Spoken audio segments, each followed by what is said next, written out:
Welcome to another episode of Formula One and Done, and we're going to be covering the second round of the 2025 season, which occurred in China.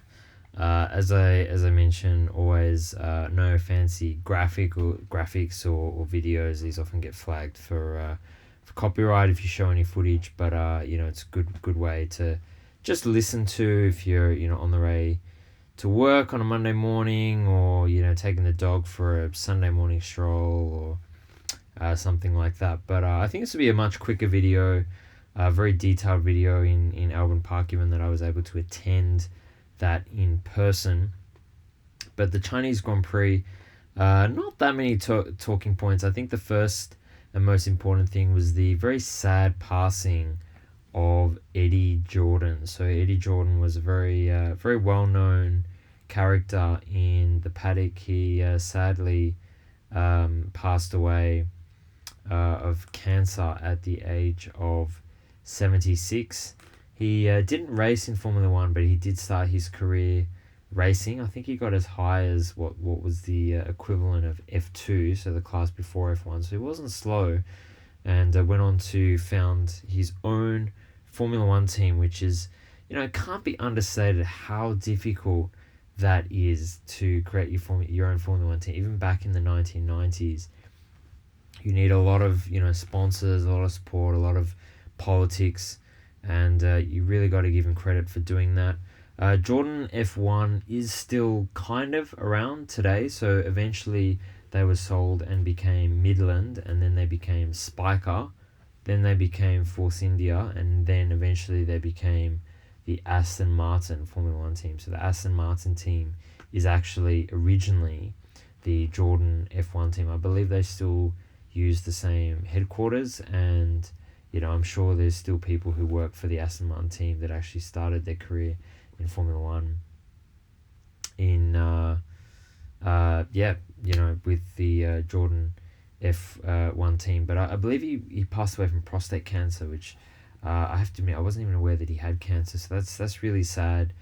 Prostate cancer, very prominent in males. So make sure you get checked. The older that you get, but very famous character in F1. He, I guess, he's sort of the Jordan. Almost the highlight of Jordan was when they gave Michael Schumacher his F1 debut. So everyone remembers Michael Schumacher in a Ferrari, but he actually also won world championships with Benetton.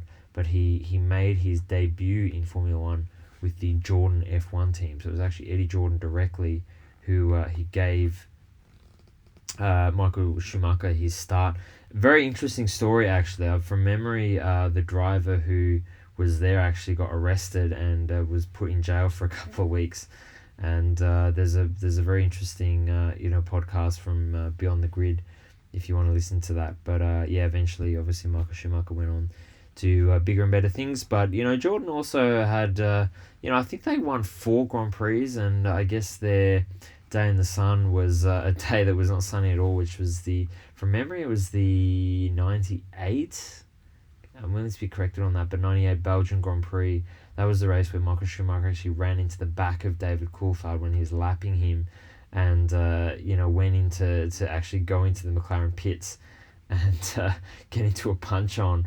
Very famous scene. You see all the McLaren drivers with their black balaclavas, kind of blocking Michael Schumacher from entering the pits. But that was the day that Damon Hill won the Grand Prix, and it was a 1-2 for Jordan. I think Hyde Harold Frenson was the other driver who won for Jordan F1. But very sad, of course, always to see anybody die, especially a big personality in the F1 paddock. And Eddie Jordan, 76, not a bad innings, but still a little young, and obviously very sad to pass away from cancer. So I think that happened on the Thursday, which would have been the 20th, I think, of March. So rest in peace, and of course, thoughts and prayers with the Jordan family. So talking about the Chinese Grand Prix, as I said, I'll try and keep this brief, but I think this did have a sprint race. I'm really interested what you think of the sprint races. I mean, personally, little bit on the fence. Like, part of me likes them because, being based in Australia, some of the time zones are just horrible following F1. Most of the European races kind of start around midnight on a Monday morning, and then, especially the American, the Canadian, the Brazilian, Mexican Grand Prix, they're all hours of the morning.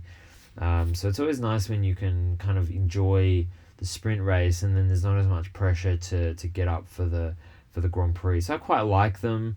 MotoGP have sprint races every single weekend, and there's other racing classes, for example the V8s in Australia, they also have sprint races, which you might have seen at Albert Park. So I quite like them. I mean, there's a lot of cost and expense that goes into setting up a racetrack and transporting all the equipment, etc. out. So it's nice that you kind of get two races.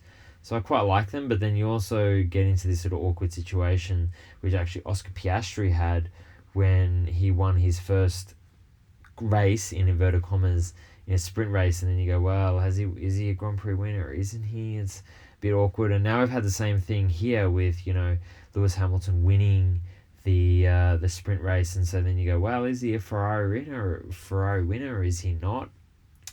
It's a bit tricky to call, isn't it? But definitely a positive sign. Lewis really clapped back at a lot of the critics with some of the sort of negative coverage that he got with the back and forth with his engineer. I thought some of Hamilton's comments were fair enough. Basically saying, look, there's drivers that are particularly Max and others he sort of alluded to that have been very sort of critical of their engineers, and I thought some of the comments that Lewis made were fair enough. He's been around F1 for close to 20 years now. I think it's his 18th season, or actually I think it's his 19th season in Formula One. So even though he's in a new team, he kind of knows how things go around. I've won over 100 Grand Prix, 7 World Championships.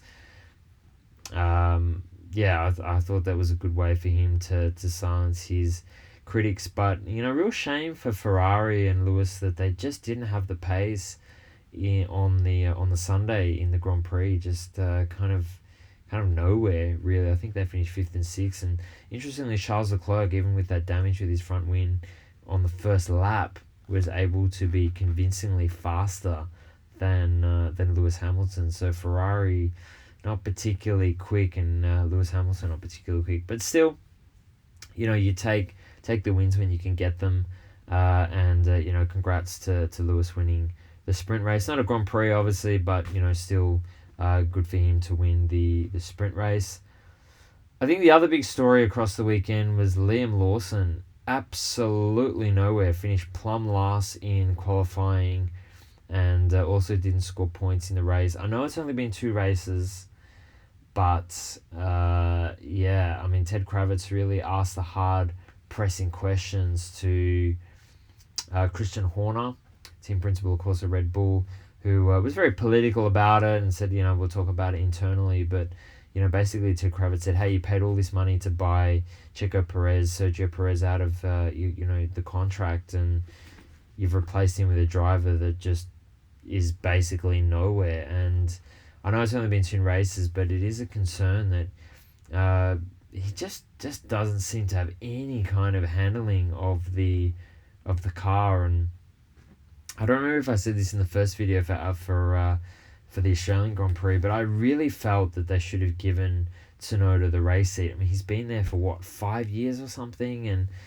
he's shown that he's quick. He beat Daniel Ricciardo convincingly last year. I think he's patched up a lot of his weaknesses in terms of just his mental fortitude and, also like his fitness and his discipline. And I really felt that Yuki Tsunoda deserved that spot. And they went with Liam Lawson. It was a big risk. And, I think in some ways it wasn't fair to Liam either. He's only had 2 sort of 5 or 6 race stints in 2023 and 2024, hasn't had a full season in F1, and now he's boom, right in the hot seat in Red Bull, teammate of Max Verstappen, and boy, is he struggling. So I hope for his sake he can, and for Red Bull's sake, that he can get on top of it. But very, very worrying. I mean, he's not even 9th or 10th, he's just right at the back of the grid. He was able to make up some positions in the race for the Chinese Grand Prix, but yeah, once again, just very, very concerning. And I think the other main talking point of this weekend was just the dominance of McLaren. I think coming into this season, everyone thought that McLaren were going to be, the red hot favourite, or the or the orange hot favourite, I should say. Of course, Oscar had that very disappointing race in Australia. He actually had a very solid Grand Prix. Just made that mistake in the second to last corner of Albert Park, and that was really his race done. But Lando Norris definitely confirmed the pace of McLaren in Australia, and then Oscar's really backed that up. Qualified on pole. I didn't realize it was his first pole position. So apparently he'd been on the front row, basically meaning that he qualified second in 7 races, but had never actually qualified pole. I wonder if that's some kind of record. But put it on pole for the first time in his career, and went on to win his first race of 2025. Of course, he won. It's not his first Grand Prix win, and he's won some sprint races as well. But just a really convincing performance, not only from Oscar, but also from Lando, who had it sounds like a really big problem. He lost about 3 seconds on the last lap. It sounds like his brake pedal was basically failing, and he was having to press the brake pedal right all the way down to just get the car stopped. And there was some brief onboard footage there showing just how early he was having to brake. And I think if there was even just one more lap, he almost certainly would have lost. In fact, he would have lost his position to George Russell, who did a terrific job, it has to be said, with Mercedes. He's now the top dog there. Big shoes to fill, I guess, with Lewis gone. And terrific result for him. P3, Max, of course, he's always there in the mix. P4, and then Ferrari, probably a little bit disappointing given their strong performance in the sprint race. But great result from Charles Leclerc in 5th. And you got to wonder what happened to Lewis's pace. He won the sprint race on the Saturday, and then he was only able to manage P6, even beaten convincingly by his teammate, who had that front ring damage. He had one of the end plates on the front wing go in on the first lap. So yeah, but Charles Leclerc's still much faster than Lewis, so a bit of a question mark there what happened. But like I said, I'll try and keep this video briefer for the Chinese Grand Prix. I think we covered all the main stuff. Some interesting stuff there in the midfield. Haas, I thought, was sort of the highlight. I think from memory they finished 7th and 10th, so both cars in the points. Very, very strong result for them, including Ollie Behrman, who had some amazing results last year, making his debut in Formula 1. But disastrous Albert Park, bounced back with his chow every time he passed someone with the chow. Yeah, I'm gonna leave it there. Let me know what you thought of the Chinese Grand Prix, and I will see you in 2 weeks for round 3 for the Japanese Grand Prix. Always promises to be a fantastic race. Thanks for watching, and I'll see you in the next video.